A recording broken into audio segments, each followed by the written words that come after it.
வங்கக்கடலில் 21ஆம் தேதி உருவாகியிருந்த குறைந்த காற்றழுத்த தாழ்வு பகுதி ஆழ்ந்த காற்றழுத்த தாழ்வு பகுதியாக வலுப்பெற்று தமிழ்நாட்டில் குறிப்பாக சென்னை அருகே அது கரையை கடந்து ஆழ்ந்த காற்றழுத்த தாழ்வு பகுதியாகவே நேற்றிரவு கரையை கடந்திருக்கிறது. அதற்கு பிறகாக தற்பொழுது வலுவிழந்து தெற்கு கர்நாடகா பகுதிகளில் குறைந்த காற்றழுத்த தாழ்வு பகுதியாகவும் வலுப்பெற்று இருக்கிறது.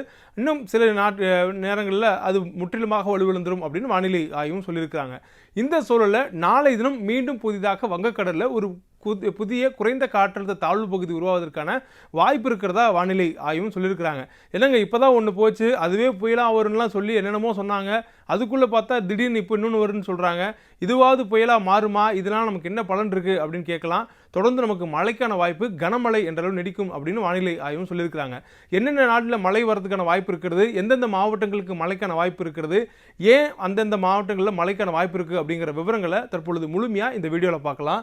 இன்றைக்கி மழைக்கான வாய்ப்பு இருக்கக்கூடிய மாவட்டங்களுடைய விவரங்களை வானிலை ஆய்வு மையம் வெளியிட்டிருக்கிறாங்க. அதில் திருவள்ளூர், ராணிப்பேட்டை, வேலூர், திருப்பத்தூர், கிருஷ்ணகிரி, தருமபுரி, ஈரோடு, நீலகிரி, கோயம்புத்தூர் மாவட்டத்தினுடைய மலைப்பகுதிகள், திண்டுக்கல், தேனி, தென்காசி, திருநெல்வேலி மற்றும் கன்னியாகுமரி மாவட்டங்களில் மட்டும் ஓரிரு இடங்களில் இன்று கனமழைக்கான வாய்ப்பு இருப்பதாக வானிலை ஆய்வும் சொல்லியிருக்கிறாங்க. அதற்கு பிறகான நாட்களில் மழைக்கான வாய்ப்புகள் இல்லையா அப்படின்னு கேட்டால் இருக்குது. நிச்சயமாக நாளை தினம் கனமழைக்கான வாய்ப்பு ராணிப்பேட்டை, வேலூர், திருப்பத்தூர், ஈரோடு, நீலகிரி, கோயம்புத்தூர் மாவட்டத்தினுடைய மலைப்பகுதிகளில் கனமழை என்ற அளவில் மழை தொடர்வதற்கான வாய்ப்பு இருப்பதாகவும் சொல்லியிருக்கிறாங்க.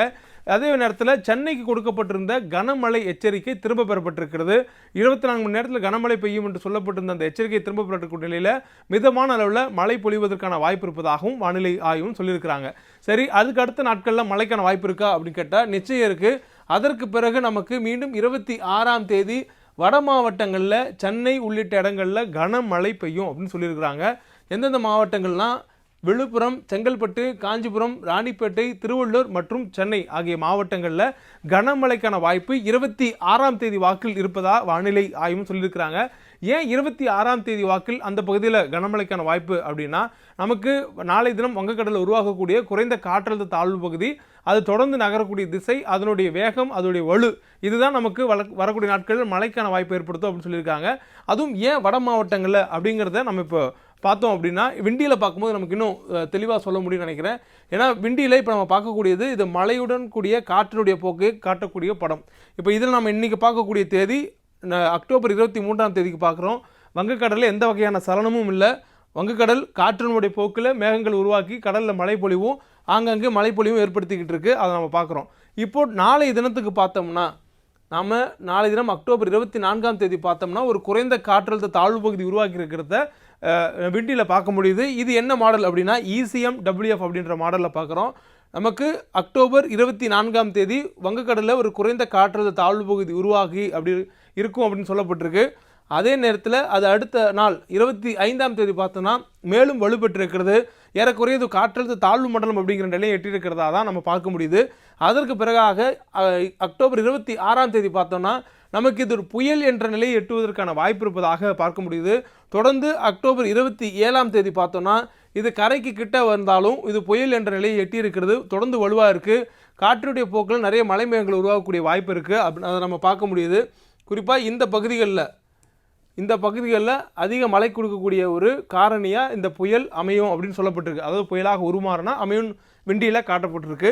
தொடர்ந்து அடுத்தடுத்த இடங்களுக்கு அதனுடைய நகர்வு பார்க்குறோம். 28ஆம் தேதி பார்த்தோன்னா அது விசாகப்பட்டினத்தை தாண்டி கடற்குள்ளாக 28ஆம் தேதி விசாகப்பட்டினத்தை தாண்டி கடலிலிருந்து கரை கறக்கிற போன்ற ஒரு மாடலை ECMWF காட்டுது. சரி, ECMWF தான் அப்படி காட்டுது அப்படின்னா நம்ம அடுத்ததாக 23ஆம் தேதி இன்றைய தேதிக்கு நம்ம அடுத்த மாடலான GFSல பார்க்கலாம். GFS மாடலில் நமக்கு இன்றைய தினமே ஒரு சுழற்சி ஒரு குறைந்த அந்த பகுதியில் காற்றழுத்த தாழ்வு பகுதி இருக்க மாதிரி காட்டுது. அதே 24ஆம் தேதி பார்க்கும் பொழுது நல்லாவே வலுப்பெற்று ஒரு காற்றழுத்த தாழ்வு மண்டலம் இருக்கும் அளவுக்கான காற்றுடைய வேகங்கள் காட்டுது. அதே நேரத்தில் 25ஆம் தேதி நம்ம பார்த்தோன்னா GFS மாடலில் ஒரு புயல் போன்ற அளவுக்கு இது வலுப்பெற்றிருப்பதற்கான வாய்ப்பு இருப்பதாக தான் காட்டுது. அதனைத் தொடர்ந்து 26ஆம் தேதி மெல்ல நகர்ந்து அது வடமேற்கு திசையில் நகரத்தை காட்ட முடியுது. இது ECMWF மாடலை விட GFS மாடலில் இதனுடைய நகரக்கூடிய வேகமும் நகரக்கூடிய திசையும் சற்று மாறுபட்டு காட்டுது. அது 27ஆம் தேதி நல்ல பெரிய அளவிலான ஒரு காற்று கொண்டிருக்கக்கூடிய ஒரு புயலாக இது மாறி இருக்கும் அப்படிங்கிறது GFS மாடலையும் காட்டுது. அடுத்து 28ஆம் தேதி 28ஆம் தேதி விசாகப்பட்டினத்துக்கு கிட்ட போகுது. அதே நேரத்தில் 29ஆம் தேதி பார்த்தோம்னா இது நேராக புவனேஸ்வரில் போய் கரை கடக்கிற மாதிரியான ஒரு நிகழ்வை காட்டுது. அதாவது நமக்கு ECMWF மாடல் இப்போ நான் உங்களுக்கு காட்டக்கூடிய இந்த இந்த நேரத்தில் இருக்கிறது. இப்போ நம்ம பார்க்கக்கூடிய GFX மாடலில் இது உருவாகி போகிற திசை இது. இந்த திசையில் இது உருவாகி இந்த இதில் போகும் அப்படிங்கிறது GFS மாடலில் காட்டக்கூடியது. அதுவே நமக்கு ECMWF மாடலில் காட்டுறது இந்த வாக்கில் உருவாகி விசாகப்பட்டினத்துக்கு வரும் அப்படிங்கிறது. என்னங்க எல்லாமே நார்த்துக்கு போகுது, எதுவுமே தமிழ்நாட்டு பக்கம் வரல அப்படின்னு கேட்டிங்கன்னா, நிச்சயமாக இப்போ உருவாகக்கூடியது புயலாக வலுப்பெறக்கூடிய வாய்ப்பு இருக்கிறதாகவும் அது தொடர்ந்து வடக்கு திசையை நோக்கி நகர்ந்து செல்லும் அப்படிங்கிறதும் 2 மாடல்களுமே காட்டுது. ஆனால் 2 மாடலுமே தமிழ்நாட்டு பக்கத்திற்கு அது வரவில்லை அப்படிங்கிறத சொல்லுது. அதே நேரத்தில் 2மே இது புயலாக உருமாறும் அப்படிங்கிறதை உறுதியாக சொல்கிறதுனால இது குறைஞ்சபட்சமாக ஒரு காற்றழுத்த தாழ்வு மண்டலமாக வலுப்பெறக்கூடிய வாய்ப்பு அடுத்து வரக்கூடிய 72 மணி நேரத்தில் இருப்பதாக வானிலை ஆய்வும் தெரிவிக்கிறாங்க. அதற்கு பிறகாக இதனுடைய வலு அது காற்றழுத்த தாழ்வு மண்டலமாக உருவானது பிறகுதான் புயலாக வலுப்பெறக்கூடிய காரணிகள் அமையுமா அப்படிங்கிறது தெரியும் அப்படின்னு சொல்லியிருக்காங்க. சரி, இந்த சூழலில் தமிழ்நாட்டுக்கு இதனுடைய வாய்ப்பு வருவதற்கு இல்லையா, முற்றிலும் இல்லையா, இதனால் மழைக்கான வாய்ப்பு இல்லையா அப்படின்னு கேட்டால், அதனால தான் நமக்கு வட மாவட்டங்களில் மட்டும் காற்றுடைய போக்குக்கு ஏற்ப நமக்கு மழைக்கான வாய்ப்பு இருக்கும் அப்படின்னு சொல்லியிருக்காங்க. எந்தெந்த மாவட்டங்கள்லாம் சென்னை உள்ளிட்ட மாவட்டங்களில் மழைக்கான வாய்ப்பு இதன் காரணமாக இருக்குன்னு சொல்லியிருக்கிறாங்க. இது ஒருவேளை கீழே வருவதற்கான வாய்ப்பு இருக்கா அப்படின்னு கேட்டிங்கன்னா, கடந்த 25 ஆண்டு கால வரலாறு நம்ம அதுக்கு முதல்ல பார்க்க வேண்டியதாக இருக்குது. ஒரு 1/4 நூற்றாண்டுக்கு முன்னாடி பார்த்தோம்னா அக்டோபர் மாதத்தில் உருவாகி இருக்கக்கூடிய புயல்களுடைய வரைபடம் இது அதிகாரப்பூர்வமாக இந்திய வானிலை ஆய்வு மையத்தில் பதிவு செய்யப்பட்டிருக்கக்கூடிய அக்டோபர் மாதத்தில் உருவான புயலினுடைய வரைபடங்கள். எந்த இடத்துல தோன்றி எங்கெங்கே போயிருக்கு அப்படிங்கிறதுக்கான இடம் இது. நம்ம மொத்தமாக பார்க்கக்கூடியது அக்டோபர் மாதத்தில் உருவானது. அதில் தமிழ்நாட்டுக்கு மட்டும் வந்த ஒரு புயல் அப்படின்னு எடுத்துக்கிட்டோன்னா, கடந்த 2012 அக்டோபரில் உருவாகி வங்கக்கடல் உருவாகி சென்னைக்கு அருகே மாமல்லபுரத்தை கரையை கடந்த நீலம் புயல். இந்த ஒரு புயல் மட்டும்தான் சென்னைக்கு அருகே இதுவரையிலும் கடந்த 25 ஆண்டுகளில் அக்டோபர் மாதத்தில் சென்னைக்கு அருகே கரையை கடந்திருக்கக்கூடிய ஒரே புயல், அதுவும் கடந்த 25 ஆண்டுகளில்.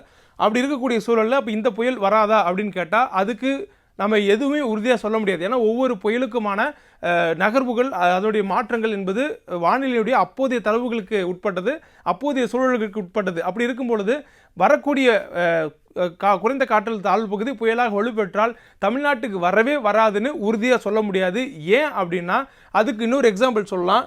நமக்கு கடந்த 2023ஆம் ஆண்டில் ஒரு புயல் ஒன்று உருவானது. டிசம்பர் மாதத்தில் உருவாகி சென்னைக்கு கிட்டே வந்துட்டு அதனால் சென்னைக்கு தமிழ்நாட்டில் கரையை கடக்காமல் போன ஒரு புயல், அதுதான் மிக்ஜாங் புயல். அந்த மிக்ஜாங் புயல் டிசம்பர் மாதத்தில் உருவாகி டிசம்பர் 4ஆம் தேதி வாக்கில் சென்னை கிட்ட இருந்து செம்ம மழைங்க.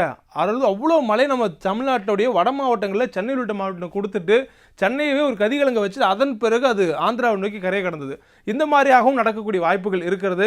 ஒருவேளை இது எப்படிலாம் போகிறதுக்கான வாய்ப்புகள் இருக்குது அப்படின்னு நம்ம பார்க்கலாம். அப்படின்னா இப்போ நம்ம திரும்பவும் IMD சொல்லக்கூடிய அந்த வரைபடங்களே பார்க்கலாம். இப்போ நமக்கு IMD காட்டக்கூடியதில் சைக்ளோன் உருவாகக்கூடிய பகுதி அப்படிங்கிறது வங்கக்கடல் அப்படின்னு நம்ம புரிஞ்சுக்கிறோம். இப்போ வங்கக்கடலில் இந்த பகுதியில் தென்கிழக்கு வங்கக்கடல் அதனை ஒட்டிய மத்திய கிழக்கு வங்கக்கடல் பகுதிகளில் ஒரு வளிமண்டல சுழற்சி நிலவுகிறது அப்படின்னு வானிலை ஆய்வும் சொல்லியிருக்கிறாங்க. இந்த பகுதியில் இப்போ ஒரு வளிமண்டல சுழற்சி நிலவுகிறது அப்படின்னு சொல்லியிருக்காங்க. இது அடுத்து வரக்கூடிய 24 மணி நேரத்தில் குறைந்த காற்றழுத்த தாழ்வு பகுதியாக வலுப்பெறும்னு சொல்லியிருக்காங்க. அப்போ குறைந்த காற்றழுத்த தாழ்வு பகுதி உருவாகி இது கடந்து போகக்கூடிய திசைகள் இப்போ நான் இந்த கலர்லேயே மார்க் பண்ணுறேன். இது விஜயவாடா நோக்கி வரக்கூடிய ஒரு மாடலாக காட்டின ECMWF மாடல்.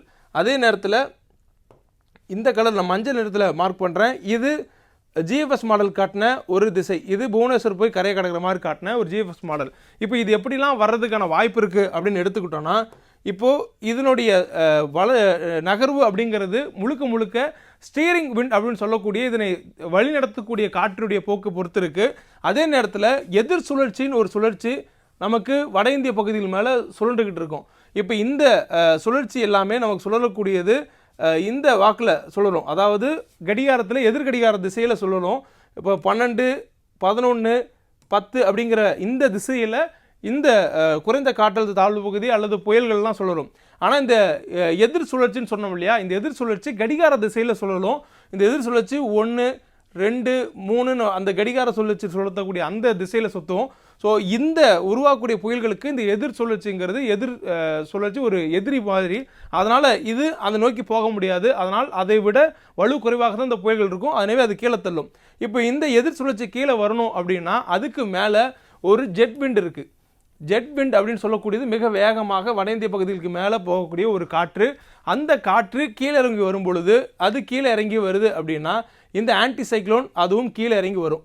அப்படி கீழே இறங்கி வராங்க அப்படின்னா இதனுடைய போக்கு நேராக அது நோக்கி போவதற்கு வாய்ப்பு சற்று கம்மி. அதனால் இது கொஞ்சம் கீழே இறங்கி வருவதற்கு வாய்ப்பு இருக்குது.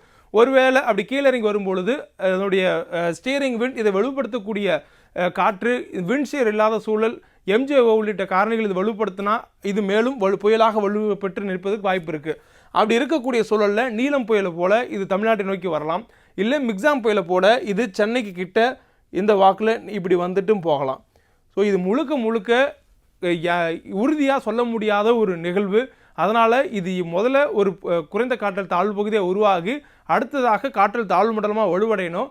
அதற்கு பிறகு எதிர் சுழற்சி அது மற்றும் வலுப்படுத்தக்கூடிய காரணிகள்லாம் எங்கெங்கே இருக்குது, இதை வலு இழக்கக்கூடிய காரணிகளும் வலுப்படுத்தக்கூடிய காரணிகளும் ஒப்பிடும் பொழுது எது அதிகமாக இருக்கோ அதை பொறுத்து தான் ஒரு முடிவுக்கு வர முடியும் அப்படிங்கிறதெல்லாம் வானிலை ஆய்வாளர்களுடைய கருத்தாக இருக்குது. இந்த சூழலில் இன்னும் அது ஒரு குறைந்த காற்றழுத்த தாழ்வு பகுதியை உருவாகும் எதிர்பார்க்கறதுனால இப்போதைக்கு கனமழை என்ற அளவு மட்டும் தமிழ்நாட்டுடைய வட மாவட்டங்களில் மழைக்கான வாய்ப்பை குறிச்சிருக்கிறாங்க.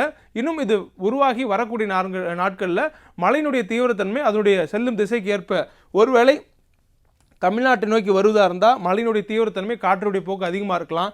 அப்படி இல்லாமல் இது வடக்கு நோக்கி செல்றதா இருந்தால் நமக்கு வெறும் வட மாவட்டங்களில் மட்டும் மழைக்கான வாய்ப்புகள் இருக்கலாம். அல்லது இது இன்னும் புவனேஸ்வர் போகிற மாதிரி இருந்தால் இதனால் நமக்கு எந்த ஒரு தாக்கம் இருக்காது. சொல்லப்போனால் நமக்கு இயல்பாக பெய்யக்கூடிய மழையினுடைய அளவு கூட இது குறைக்கிறதுக்கான வாய்ப்பு இருக்குது. மேலும் நமக்கு இந்த ஒருவேளை புவனேஸ்வர் நோக்கி போகுது அப்படின்னா நமக்கு மேற்கு தொடர்ச்சி மலை ஒட்டிருக்கக்கூடிய மாவட்டங்களில் மழை வருவதற்கான வாய்ப்பு சற்று கணிசமாக அதிகமான அளவில் இருப்பதற்கான வாய்ப்பாக இருக்கும் அப்படிங்கிறது வானிலை ஆய்வு மையத்தோட தகவல். அதனால தான் நமக்கு இதுவரையிலும் அடுத்து வரக்கூடிய 26ஆம் தேதிக்கு பிறகான மழையினுடைய வாய்ப்பை கனமழை என்ற அளவில் வட மாவட்டங்களில் மட்டும் வைத்திருக்கிறதா வானிலை ஆய்வும் சொல்லியிருக்கிறாங்க. பிளே ஸ்டோர் மற்றும் ஆப் ஸ்டோரில் இருந்து பாலிமர் செயலியை QR கோடு மூலம் பதிவிறக்கம் செய்யுங்கள். செய்திகளை உடனுக்குடன் பெறுங்கள்.